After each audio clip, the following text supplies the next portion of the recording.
The genetic material recovered from Nancy Guthrie's residence is a convoluted blend. Those aren't just the words of some internet sleuth.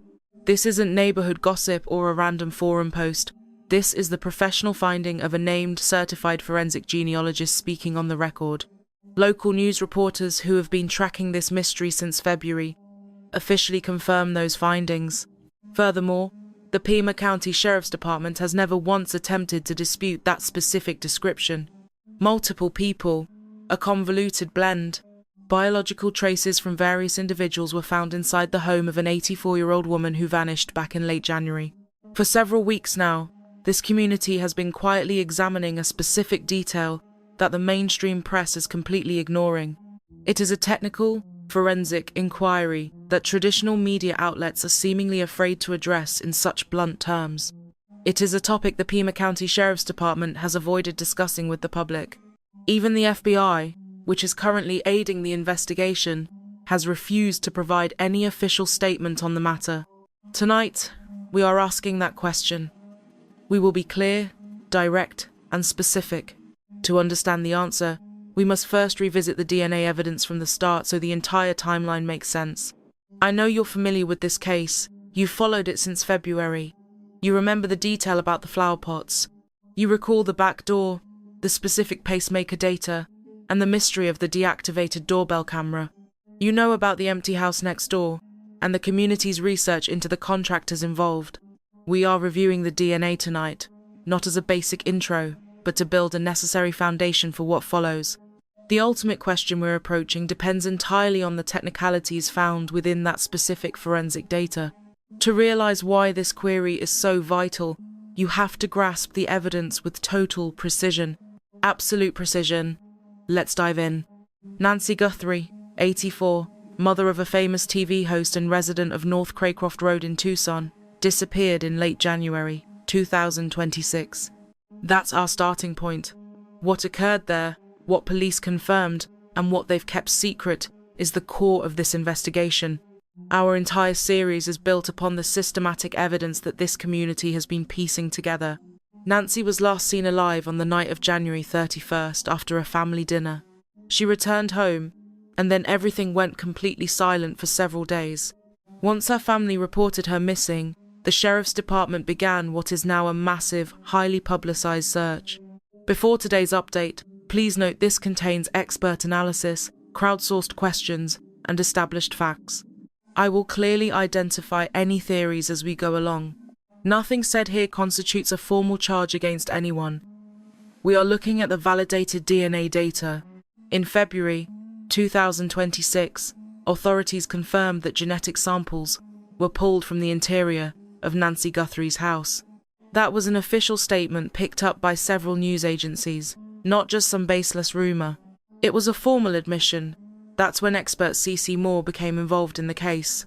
For the few newcomers here, CeCe Moore is the leading authority on forensic genetic genealogy in America today.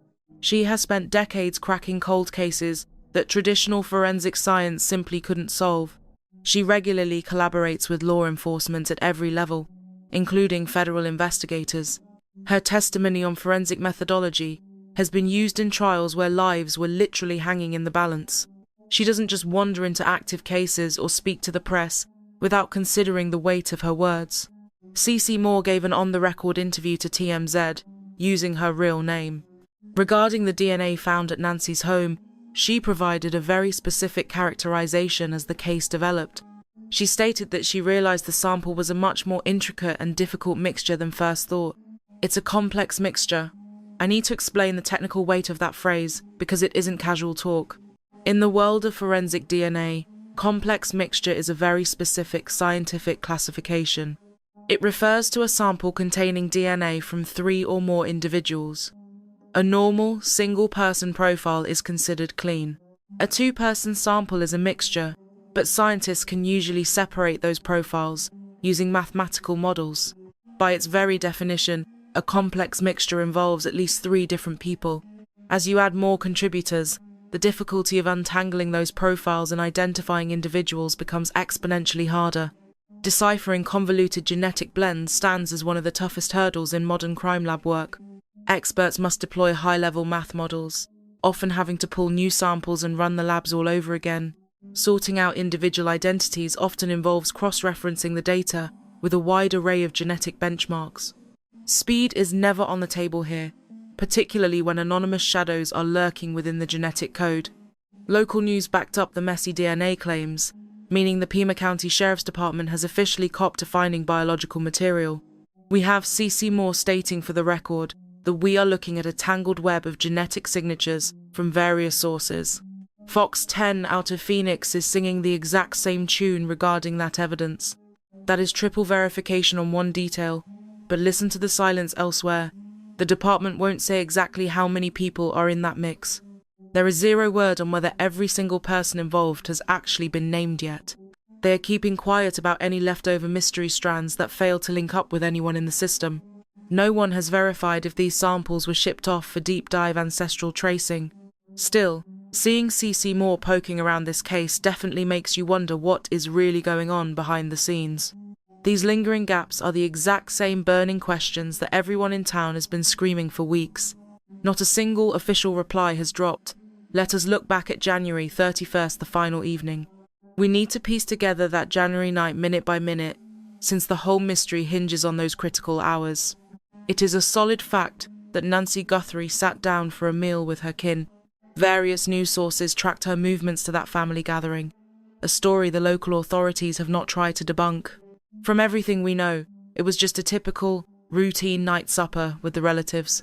Zero red flags popped up during that meal to hint that this would be the final time she would be seen alive at her house. Once the plates were cleared, Tomaso Cioni got behind the wheel to drop Nancy off. NBC News verified this, and the police agree. For those keeping track, Cioni is the son-in-law, married to Nancy's daughter, Annie. He pulled up to her place on North Craycroft Road, marking the very last time her whereabouts were officially logged. The black hole of information regarding what happened in the following hours is where this whole case gets dark. The sheriff's office is keeping a lid on any potential doorbell camera footage from that time frame, leaving us guessing if it even caught anything, or if someone messed with the digital files. Whether that lens caught a predator or just an empty porch has been the million-dollar question from day one. Here is what is clear. The moment the alarm bells rang for Nancy, the authorities hit the ground running. People definitely noticed how incredibly fast the FBI jumped into the fray. The feds usually sit on the sidelines for a while unless they suspect something major, like a crime that spans multiple states. Maybe an abduction occurred, or perhaps the local guys realized they were way out of their league with this specific threat. Either way, the feds were officially on the scene. Within a few short weeks, the sheriff dropped a bombshell. Every single family member, spouses included, was totally off the hook. Let me make this perfectly plain. Tomaso Cioni is officially in the clear. Per the department's formal books, he is not considered a person of interest anymore. Our independent look into this is not trying to push any theories that go against that official ruling. You need to wrap your head around that fact before we dive any deeper into this. However, we need to talk about what cleared actually signifies in the real world, because that difference is massive. When cops cross a name off the suspect list, they are simply deciding that person is not the one who did the deed. It is a tactical and legal conclusion that, according to the current files, this person was not the perpetrator. It does not necessarily have anything to do with what the lab found in the test tubes. It is not a claim that their genetic profile is absent or was neatly sorted and filed away from the crime scene samples. Being not a killer, in the eyes of the law, is one thing. Being not in the DNA is an entirely different story. Let's weigh the department's words against their deafening silence. From the jump, the Pima County crew has been front and center, with Sheriff Chris Nanos hitting the airwaves and holding court with the press. Yet, if you look closely at everything they have said about Nancy, a very calculated and weird pattern starts to emerge. They've verified the basic outline, but are keeping the scientific details totally classified. Local sheriffs officially listed Nancy Guthrie as a missing person, launching a full-scale criminal probe. Genetic material was pulled from the house, though her relatives are no longer being considered suspects. The Federal Bureau of Investigation is helping, but police won't say how many people contributed to that DNA mix. We still don't know if every person in that sample has been linked to a known profile. Questions persist about unidentified individuals, what the security cameras caught, or where the trail of leads actually goes. This is standard. Let me be clear. In a major federal case, investigators almost always hide the technical lab results from everyone. There are massive tactical reasons to keep this quiet. Revealing the number of people in a DNA sample might show a killer exactly how much evidence exists. Admitting a mystery profile exists could warn a suspect that they are finally on the radar of forensics. Guiding the public on camera footage prevents a criminal from building a fake story around the blind spots. Staying tight-lipped is just the playbook. It is what we should expect. It doesn't mean they are hiding a scandal, but the public isn't just ignoring the silence and walking away. People are putting intense pressure on one very specific piece of this puzzle. There is a certain type of scientific data that officials could share without hurting their chances of a conviction. And yet, they won't say a word about whether that DNA cocktail has been fully decoded. If they took swabs from every plumber, nurse, or friend who entered Nancy's home, including all known visitors, maintenance crews, or anyone who officially stepped inside, and if those people explain every strand found, then admitting that changes nothing. It names no names. It does not leak any secret files. It would simply resolve the one massive forensic doubt that has haunted this case since the start. The local department had every chance to clear this up, yet they chose to remain silent. That decision, whether a calculated move or just rigid rules, is exactly what keeps this community obsessed. Because the lack of that one statement leaves the most terrifying forensic mystery in this case wide open. Is there a ghost in that DNA mix who hasn't been caught? Enter the digital detective world. We need to look at who these online sleuths are and how they actually track a killer. Because the logic behind their digging is just as important as the theories they eventually post. Over the last 10 years, web-based investigators have reached a level of collective genius that is honestly incredible. The Guthrie mystery has pulled in some of the most intense and professional-grade hobbyists in the game. These aren't just bored people guessing based on a hunch or a feeling. They are digging through deeds, mapping out land data, and scraping the metadata from every single social post. They analyze the specific phrasing used in every police update like it is a secret code, hunting for tiny shifts in wording that suggest the authorities are intentionally avoiding a certain topic. That DNA thread has been the central focus of their work since CeCe Moore first spoke out. And the questions they are raising are, from a legal standpoint, completely valid. These are the same points a defense lawyer or a lab expert would hammer on during a trial. They are the exact things any serious review of the physical evidence must address. The specific logic the internet is using is this. In any crime scene involving a messy DNA sample, there are only two possible scenarios for the forensics. Either the lab has identified every person in that room, or there is a profile from a total stranger. There is no middle ground. It is either one or the other.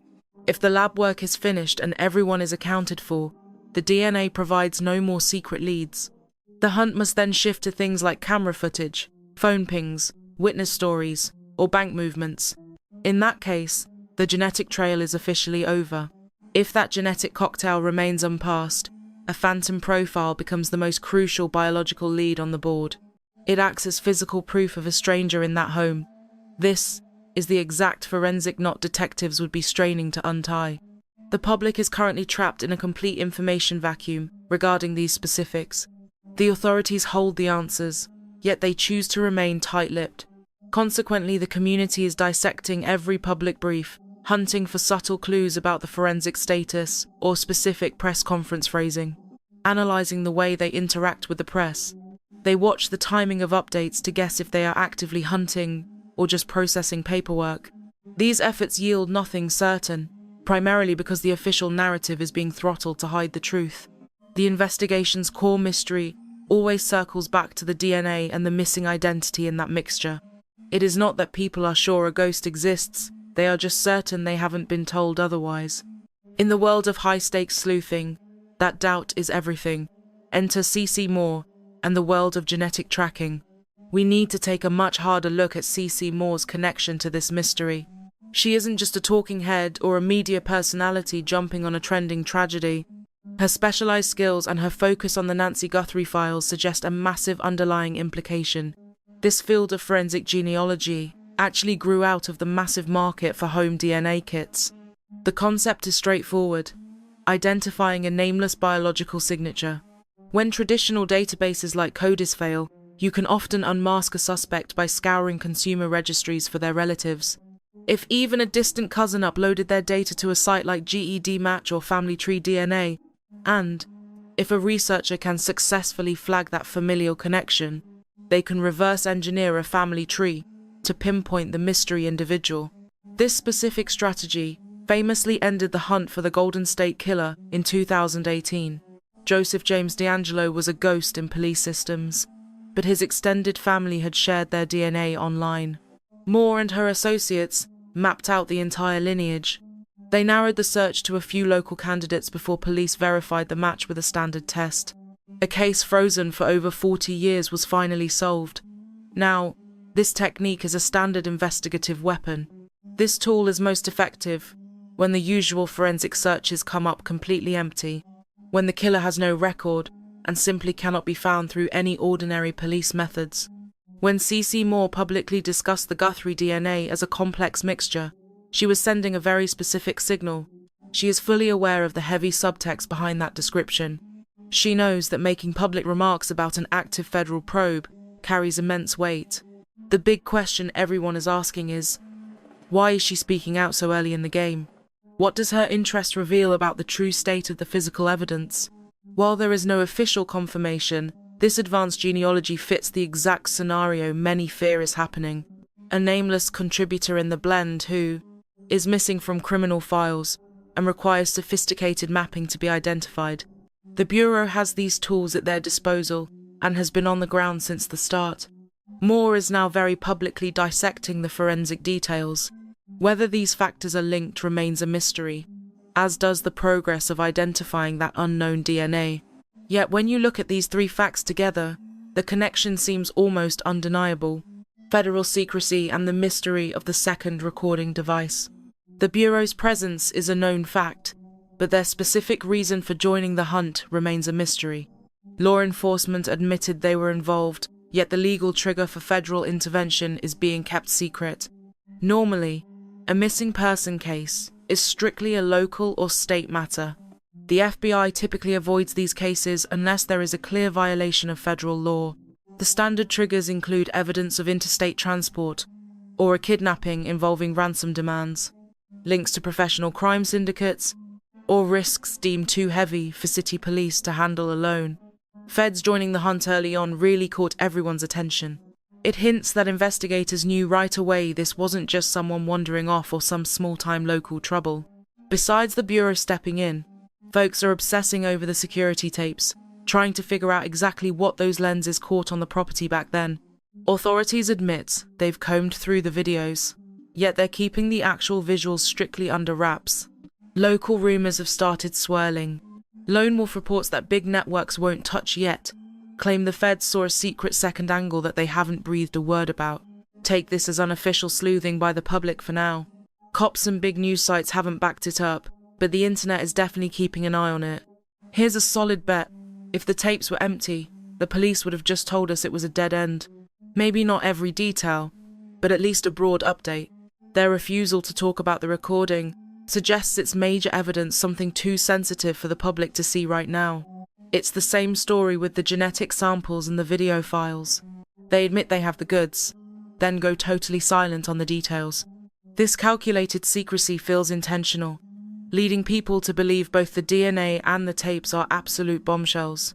The garden pottery and the crime scene layout, a whole different set of tangible clues, has kept the community on edge alongside the genetic puzzle, and it ties into the biology in ways the big media outlets just aren't talking about.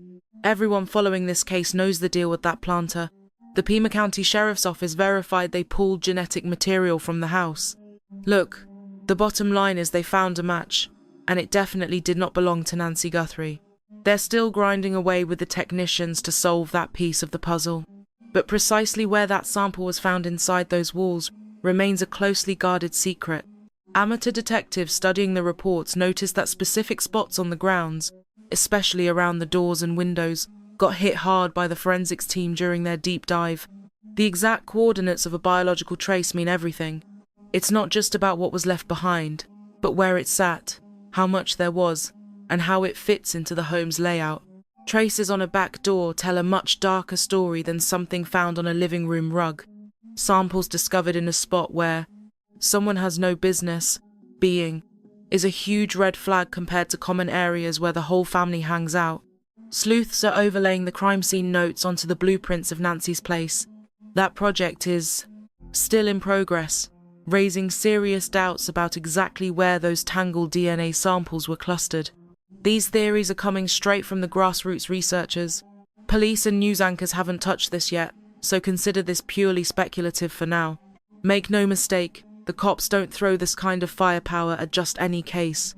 Various sheriff squads, the feds jumping in, and world-class gene trackers wouldn't be here unless they were scrubbing every square inch and entryway for even the tiniest drop of evidence. That messy DNA profile wasn't just found by dusting a coffee table. It was pulled from a targeted search by pros who knew precisely where the secrets were buried. The gear in the house and the genetic traces aren't two different stories. They're the exact same mystery. Where the sample sat, how many people's DNA is in it, and whether we know all their names. These clues all point in one direction, straight toward the big mystery everyone's been obsessed with since February. We also have to consider the heart monitor's chronological trail. Should the rumours regarding Nancy Guthrie's implanted cardiac device prove true, information largely surfacing from grassroots investigators and local tipsters who deserve the credit, it might offer an alternate biological log of her health status after her January 31st return. Such technology frequently archives or broadcasts vital statistics, revealing what the body endured during those critical moments. Major news outlets and police spokespeople have stayed tight-lipped about this specific detail. For now, it remains a lead fueled by independent observers. Yet, if valid, this digital footprint could pinpoint exactly when things went south once Nancy stepped back inside her residence. Every single clue inevitably circles back to that identical, haunting window of time, encompassing the final verified interaction, the vulnerable doorway, and the scientific traces gathered within those walls. Then there is the tangled genetic mess, featuring several donors, coupled with a stone-cold silence from an agency that possesses the keys to the truth but keeps them locked away for tactical purposes. Ruling out the inner circle, the gap in scientific logic. When officials declared in February that every relative, even the siblings and their partners, were no longer targets, it sent shockwaves through the case. This move slashed the roster of potential culprits, seemingly designed to calm the public's frayed nerves. The narrative was clear. Those with the tightest bonds to Nancy had clean hands. However, seasoned sleuths immediately spotted a massive analytical hole that remains wide open to this day. Vetting kin usually follows a multi-pronged strategy during any high-stakes inquiry. Detectives scrutinize every individual's whereabouts during the crime window, demanding proof of their exact location. Is the story backed by facts? They dig into bank accounts, old grudges, and the history of their connection. If the scene yields biological material, they secure swabs from the family to cross-reference with the mystery samples. This procedure is entirely commonplace, nothing more than a basic box to check. A genetic baseline, usually just a quick mouth swab, lets police explain away why a relative's signature might be found in a home they frequently visited. It is purely a process of ticking off names. Link the person to a part of the genetic soup, and you can safely ignore that specific strand. Nobody is doubting that the cleared relatives went through this vetting. It is almost a certainty. Failing to compare their swabs against the evidence would be a catastrophic blunder for any detective. What everyone really wants to know is the outcome of those comparisons. Ideally, every bit of DNA found in the Guthrie residence would perfectly align with people who had every right to be there. No mystery strands left behind. The file is shut. But there is a darker possibility. Several DNA profiles might not belong to anyone the police have swabbed yet. These phantom signatures represent unidentified individuals, shadowy leads that have no names attached. We are not claiming to know which reality is more plausible. We are pointing out that the authorities have refused to confirm which of these paths is the truth. This persistent refusal to clarify the DNA status is the biggest red flag in the entire official story. Take Cioni, he is off the hook, but that tells us nothing about whether his genetic code was found at the scene. You can be cleared regardless of DNA presence. Perhaps his profile was found and then discarded as non-criminal. Or maybe he simply left no physical trace in that specific batch of evidence. Regardless, guilt and biology are handled as two completely different puzzles in a court of law. What the public is hungry for, and the core issue we keep hitting, is whether every single person in that DNA blend has been identified, not just the family. From the most obvious donor to the microscopic speck, it all leads to one massive inquiry. Everything I have laid out today is meant to prepare you for a singular query, and there is a method to my madness. There is a reason I have obsessed over the technical side of the crime lab, the police tactics, and the vast difference between walking free and a solved DNA profile. This structure is vital, because the real punchline only lands if you grasp the science behind the clues. For weeks, a strange pattern has dominated how the big networks are covering Nancy Guthrie's mystery. News stations list the basics: genetic finds, family members ruled out, and the federal government stepping in. Yet, they miss one thing. They refuse to broadcast the obvious forensic puzzle that the current proof demands we solve. It is a recurring media blind spot. Standard reporting parrots police scripts instead of using science to probe the silence in those memos. When the sheriff claims relatives are off the hook, every headline screams that relatives are off the hook. No one asks which specific DNA samples actually match the crime scene cocktail, and which ones are still missing. Solving this needs a sharp scientific eye that internet sleuths have, but news anchors lack. This group has obsessed over this for weeks, not because we claim to have the solution. We care because the truth is out there right now. The cops, the feds, and the lab techs hold the files, while the rest of us stay blind. As we push for the truth, keep this one vital thought in mind. Whenever the authorities finally choose to speak on this specific point, by either proving the profile is clean or admitting an outsider trace exists, that single update will reveal the case's true path more than any previous police briefing. The big unveil. Let us dig in. We know the genetic material from Nancy's house is messy. Several people left traces. The inner circle is cleared, including Tomaso Cioni, her ride home on January 31st. So, can every single biological mark be tied to a specific name? Did investigators grab swabs from every individual who ever stepped foot in that house? Every cousin, every spouse, every handyman, or anyone who crossed the threshold during those critical days? Have they compared every sample against the full profile to explain every last drop of evidence? Not just the easy ones, but everyone. If they have solved the genetic riddle, why has no one said so publicly? Imagine how that announcement would actually sound. No names would be dropped, no secrets leaked. The investigation stays safe. They would just say, every piece of biological proof from the Guthrie home is now fully understood. Every source is named. Every source is cleared. The file is shut. That would not help a killer hide or ruin a trial. It would simply kill the one technical question that has been haunting us for months. The local cops are silent. The feds are silent. Even expert CeCe Moore stays quiet. It hit me. This puzzle is likely much deeper and tougher than we thought. Still, no one is talking. The silence is deafening. Cioni is not a suspect anymore. We are not debating that fact. We are not claiming the police did a sloppy job clearing him. We are just asking if not a suspect is the same as every cell of your DNA is accounted for. Those are two very different things. Someone can be innocent, but still leave a genetic footprint in the mix. It is expected and easily dismissed. That is standard for family in these types of investigations. However, you can also be cleared while the DNA profile remains a total mystery. Guilt is about intent. The science of the mixture is a cold, hard data set. Both can be true at once.